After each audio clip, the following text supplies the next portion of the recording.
Hi friends, today we're going to talk about order of operations.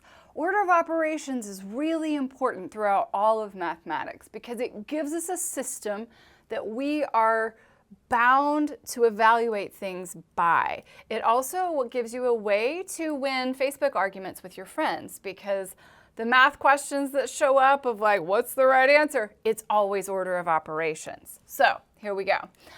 You may have learned before a way to remember this of please excuse my dear Aunt Sally. That's how I learned order of operations a million years ago.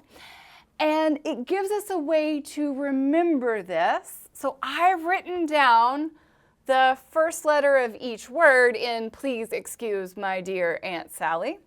And I'm going to write out what it means. Now, a very important thing. We want to group multiplication and division and addition and subtraction together. So that's the only thing I don't like about please excuse my dear Aunt Sally is it kind of leaves that part off. But let's talk about what each P stands for. So the P, we think of this as standing for parentheses,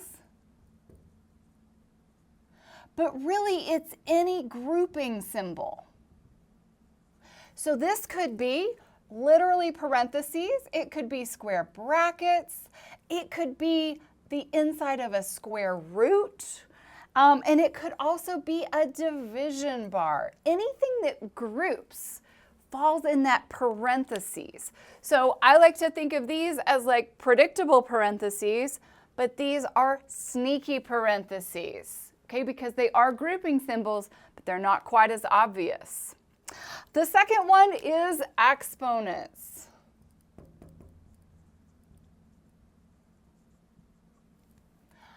All right, then next we have multiplication and division. And it's going to be from left to right. And that part is so important. So we are going to evaluate all multiplication and division from left to right. So the order that it appears in the problem, that's the order we're going to evaluate the multiplication and division. And then finally, addition and subtraction, again, from left to right. And I'm going to underline that again because it is so important.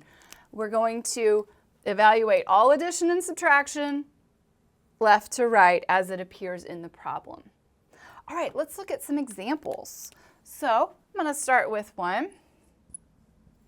So we have 2 plus 3 times 5 minus 2 times 6 minus 3. Now remember that when we have a number crammed up next to a parentheses, that really means multiplication. Okay, so that might be a new notation, and it just means multiplication. When I work an order of operations problem, I like to mark what I'm going to evaluate, either with a different color or by underlining it, and then bring everything down to the next line.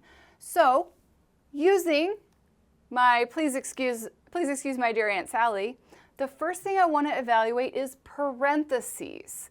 Now, these parentheses around the 5, they just tell us that the 5 gets multiplied by the 3. But these parentheses at 6 minus 3 say we need to subtract 6 minus 3 first. We need to evaluate those parentheses. So I'm going to underline 6 minus 3, and I'm going to write underneath it what 6 minus 3 is equal to. It's just 3. And then I'll go back, and I'm going to write down the rest of the problem exactly as it appears. This keeps me organized so that I don't lose a number along the way. All right, I did the parentheses. I don't have any exponents. So next we're going to do multiplication and division from left to right. So I see multiplication right here, 3 times 5. So again, I'm going to write underneath it that 3 times 5 is 15, and then I will fill in the rest of the problem, but I won't work it yet because I'm not there yet. All right. Looking at it now, I have another multiplication to do, and that is the 2 times 3. 2 times 3 is 6. I'll fill that in and then write in the rest of the problem.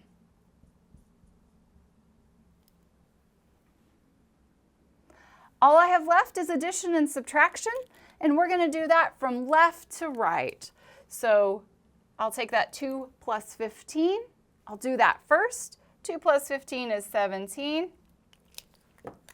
Fill in the rest of the problem.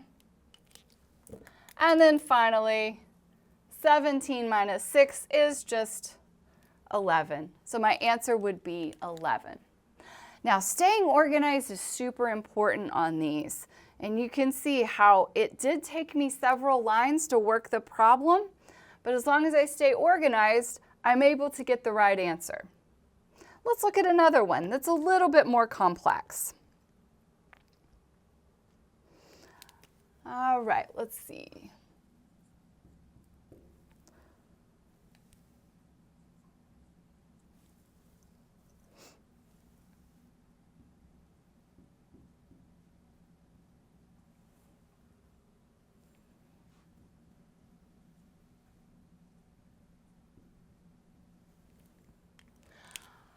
All right, so I have 5 brackets, 2 minus 3 times 4, close brackets, plus 3 parentheses, 2 squared minus 1. We have a lot of things happening here, so let's just take it one piece at a time. First thing we want to do, the parentheses or any grouping symbols. All right, so I'm going to start with this set of grouping symbols. And then within that grouping symbols, order of operations tells me what to tackle first. So I want to look at this grouping, and then within it, I'm going to deal with the 3 times 4 first, because multiplication happens before addition or subtraction. So I'm going to rewrite, in place of 3 times 4, I'm going to write 12. And I'll fill in the rest of the problem.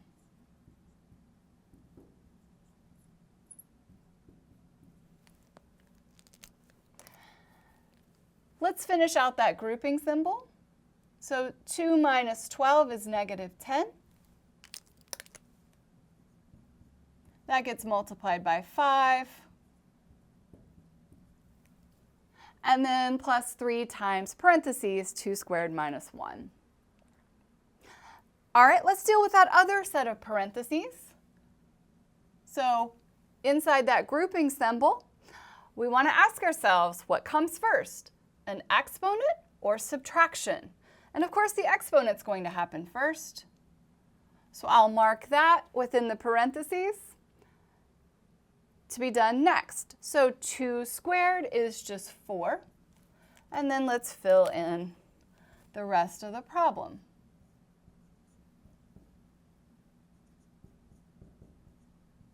Now you might say, that's too many steps. These take a lot of steps, and staying organized is your best way to approach them. All right, I still have a parentheses to deal with, and that is this 4 minus 1, which is 3. And we'll fill in the rest of the problem. I have multiplication and addition left. The multiplication happens first. So 5 times negative 10 is 50.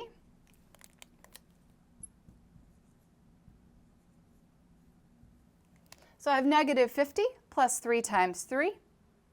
Multiplication happens before addition, so we will do 3 times 3 is 9. And then finally, we'll do that final addition, and I get a negative 41 as my answer.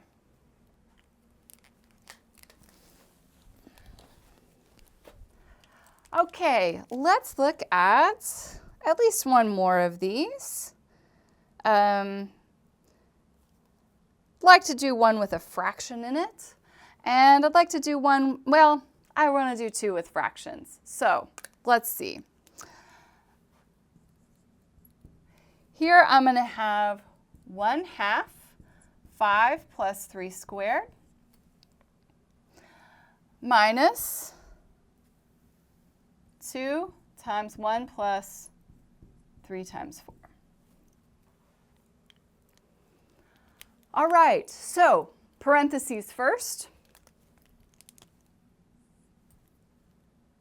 So inside this parentheses, the first thing I'm going to look at is that 3 squared, which is 9.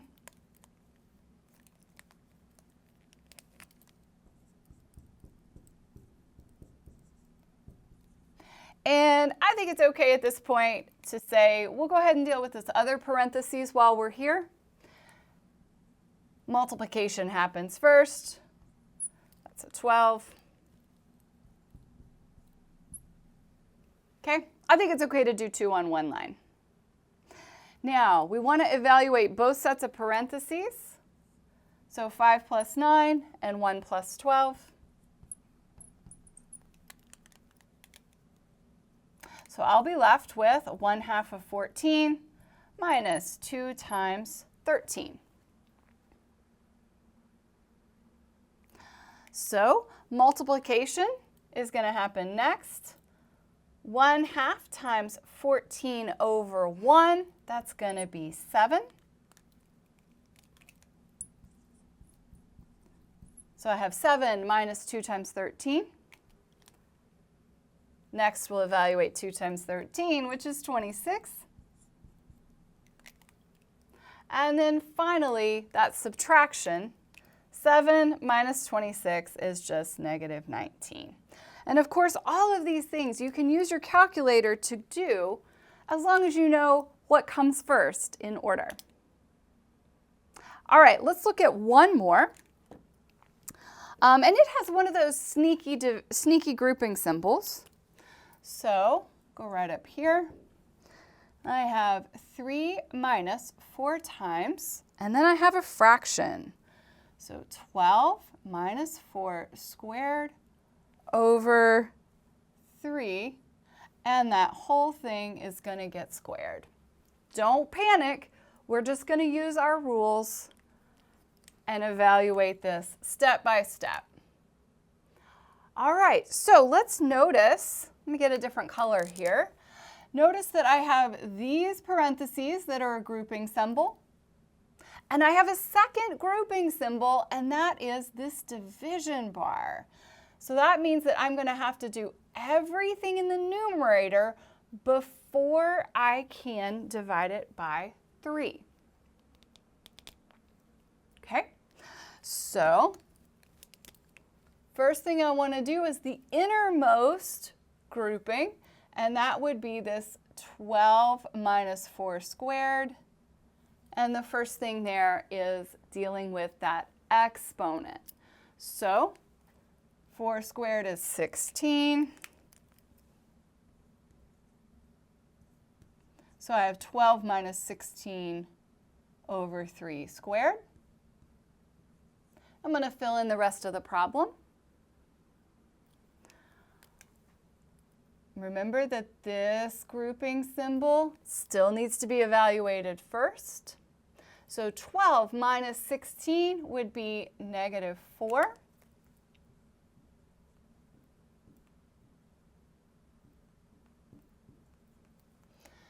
So I have 3 minus 4 times negative 4 over 3 squared. We've evaluated our grouping symbol and gotten to a fraction. But the next thing we need to do is exponents. So we need to do this squared piece before we can multiply by the 4 on the outside. So the next step would be squaring negative 4/3. So negative 4 squared would be 16. 3 squared would be 9. And that's going to be multiplied by 4, and the whole thing subtracted from 3. Multiplication is next on our order of operations. So 4 times 16 is 64.